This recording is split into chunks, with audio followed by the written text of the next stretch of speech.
Now, you may be wondering why I'm talking about this. If you've been on the internet at all in the past year, and let's be honest, you have, not hearing about the Ellen scandal is borderline impossible. There were so many videos talking about every little minutia of this controversy. The Right Opinion made a video over an hour long. You know all of this. What you don't know is that there was an Ellen DeGeneres cartoon that started airing last year. No, I'm not kidding, this is Little Ellen. Lovely bunny, my lovely, lovely bunny.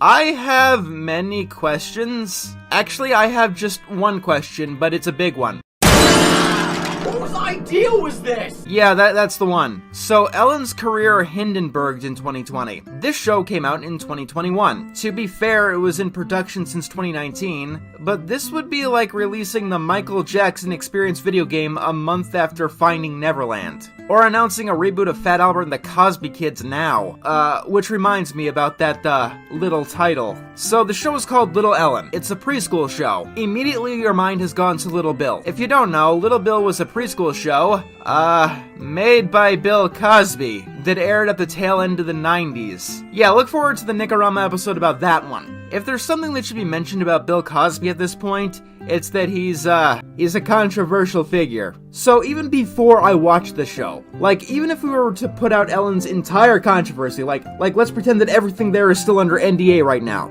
A celebrity should not be naming their cartoon Little Anything. Cosby himself burned that bridge like no one's business. Doesn't matter if it's Little Ellen, Little Baldwin, Little Keanu, or Little Al. Mine goes straight to Little Cosby. I mean Little Bill. I get that show is old at this point and the target audience of preschoolers might not get the problem, but Little Bill wasn't this obscure underground cartoon that no one had ever heard of. Like, I have to assume, and I actually hope that this is true, that the people who were making the show were legit trying to prank Ellen, because I don't want to believe that someone made this mistake by accident. Now that that's out of the way, let me get something else off my chest. What the fuck are these hell demons? This show looks like a Baby Hazel Flash game ate a Thinker family video and threw it up into a pile of glitter! The eyes! The fucking eyes! Funny story, I heard a rumor that Ellen's staff is forced to watch the show on their first day, so they internalize not to make eye contact with her. This show has one of the worst art directions that I have ever seen. It's not as bad as Problem Solvers, but second place is still admirable. Where do I even begin here? As I stare into the abyss also stares into me. It makes me understand the meaningless in my own life. We are all destined to fall one by one like September leaves, cast aside and forgotten in the cold December snow. Such evil cannot be stopped, only appreciated. What was I just saying? I think I lost myself there. So this show is so ugly it makes me want to set myself on fire. Let's start with the most basic of problems here. The show takes after a picture book style. This is because Little Ellen is also a picture book. Yeah, here's something else you might not know. Celebrities almost universally make terrible children's books. Anyway, while a show inspired by a children's book art style isn't inherently a bad idea, it is inherently a bad idea, and this cartoon is a pretty good showcase as of why. The most fundamental problem here is that none of the characters have outlines. For a picture book where an artist can frame every single part of every single image, it works fine. The problems start when the things in the drawing start moving around. Here's the biggest problem. Ellen herself is a light, white-skinned character. So when she does something like stand in front of a white-colored wall, or hell, even stand outside, she disappears.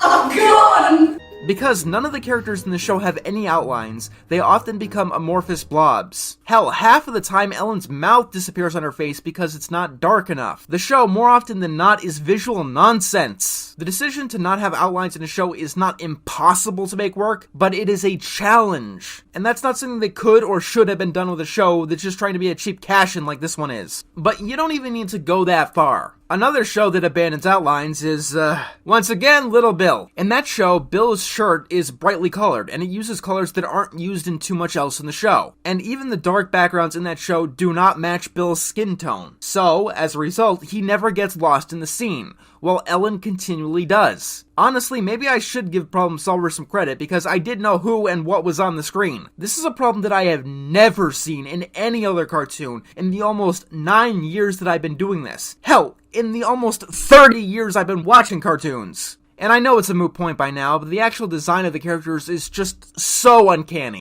Like, there's no other way to say this. These characters look like bad clip art. Like something you'd buy off a scam website in 1998. PJ! And the audio ain't much better. I will reiterate, this is a preschool show. With voice acting in preschool shows, the bar is really low. But then you remember that Sophia the First and Arthur exist. And then you realize that there's absolutely no excuse for this. The voice actors try to mimic actually little kids, and that's a problem because it doesn't work. I really could just go on and on about the voice acting, but sometimes it's better to just What is it, Charlotte? I need to get to the vets. It's my boyfriend. Simon? That was Tuesday.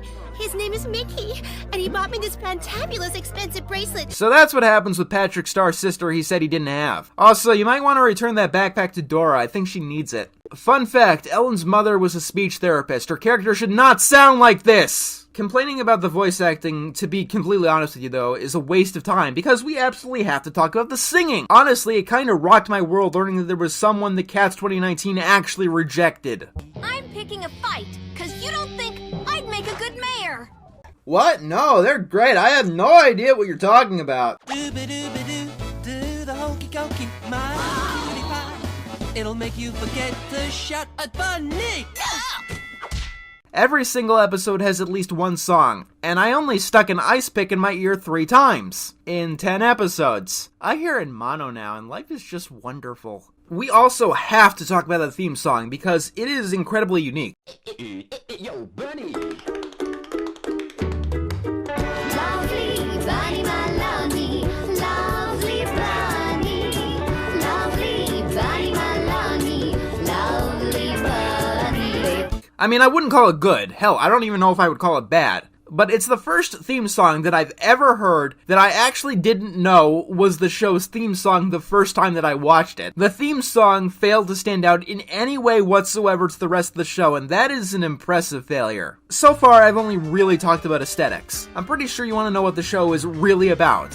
I mean, someone as well-lived as Ellen probably has plenty to teach the next generation. Like standing up for yourself, fighting for equal rights, gaslighting, being a toxic shithole of a person. Let's watch the trailer. There's only one place that has all this and more. That's crazy. Pavilion Girls Rule. Wait, isn't that what got Ellen canceled? Okay, I wasn't too sure about this before, but this is clearly some pissed off employees trying to dunk on an abusive boss. Maybe Amazon has a better, more accurate description of what we're in for. 7-year-old Ellen DeGenerate, sorry about that slip of the tongue. 7-year-old Ellen DeGeneres is a kid with a big heart, humor, and imagination. Wow, what some people lose in the aging process is just truly tragic. Little Ellen has a little bit for everyone. You hear that, everyone? You can't bully me for shitting on a preschool show. It's for everyone. Amazon said so. To be absolutely fair, though, this is not a bad premise. Let's do some math here. Ellen DeGeneres was born in 1958. At 7 years old, it would have been 1965. Now, the 1960s were a tumultuous time. I apologize if this video is a few days later than intended. I had to set my computer on fire and perform an exorcism.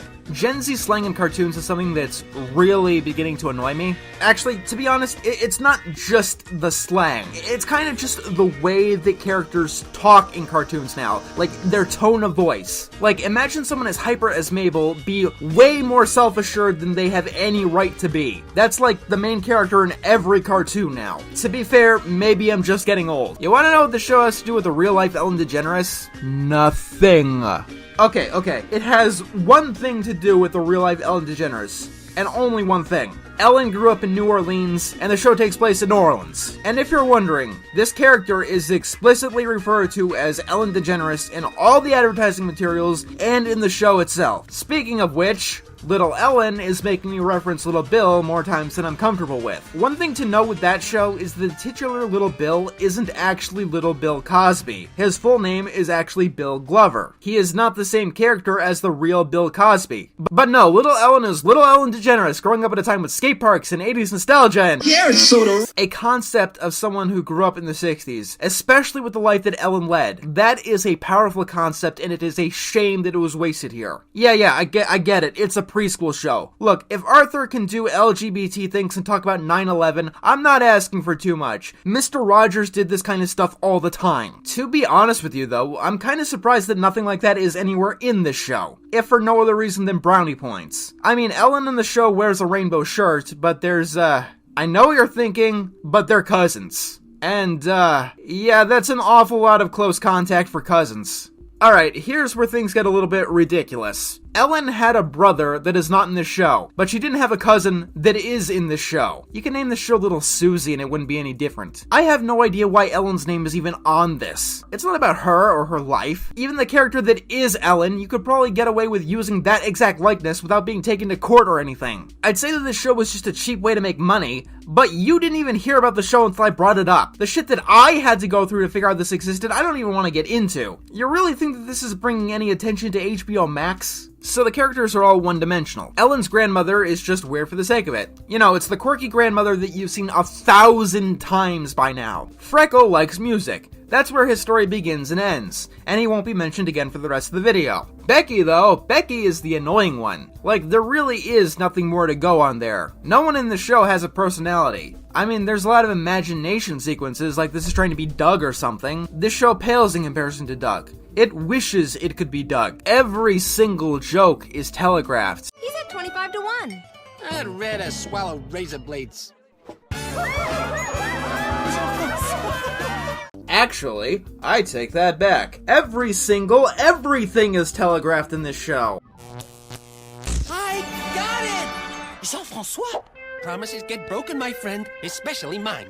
But a diamond is forever. What the fuck? And every single episode has more or less the same plot. You wanna know what the show's about? Like, I'm not even really joking. That's literally the plot of episode 2. No, that is literally the plot. Ellen's cat is feeling sad, so they learn when someone is sad, the best thing to do is just leave that person alone. You see, if Ellen was actually involved in the show, the moral would probably be if someone was sad, is your obligation as an employee to cheer her up. But like I said, she had very little to actually do with this scam. So many of these episodes is about learning that sometimes things don't go as planned, and then throughout the episode, they learn that sometimes bad things happen and you need to accept it. And then every single time, I mean it, every single time, when they do accept it, every ending is all like, you won the prize! You're going to be rich! All of the good stuff you want to happen is happening! Seriously, episode 1, Ellen wants to go to some festival, but every single thing she wants to do either gets cancelled or interrupted or something gets in the way. Then, she finally accepts that things aren't going so well. Then she gets all the stuff she wanted! Actually, she gets better than what she wanted. They get to go on the stage with the celebrity they wanted to watch and get backstage passes for. I repeat, it's like every single episode. That episode, by the way, is also about how being 7 years old is enough to go trick-or-treating on your own, in a big city, like New Orleans. And you know, maybe if this show took place in the 1960s, that would be much more believable. But in 2021, no. Episode 4 is a jealousy story. I don't think I need to continue after that. Like, the really sad part here is that this show is abysmal. But not only do I not know if it's going to make my top 10 worst of the decade, I don't even know if it's going to make the top 10 worst cartoons of 2021. Like last year just shot out awful show after awful show. You got what? Centaur World and The Ghost and Molly McGee. And between that, you got Rick and Morty going down the drain, Q-Force, High Guardian Spice, Masters of the Universe, Devil May Care, Santa Inc., Teenage Euthanasia, The Prince, and so many reboots and spin-offs. Flintstones, Yogi Bear, The Smurfs again, Alvin and the Chipmunk again, 2 SpongeBob, Tom and Jerry again, even Johnny Test of all things. With all of the just shit flying around, no wonder people didn't pick up on this one. I suppose this is my way of saying that I got a lot of catching up to do. 2021 was probably one of the worst years for animation of all time, and it's gonna keep me working for a very long time.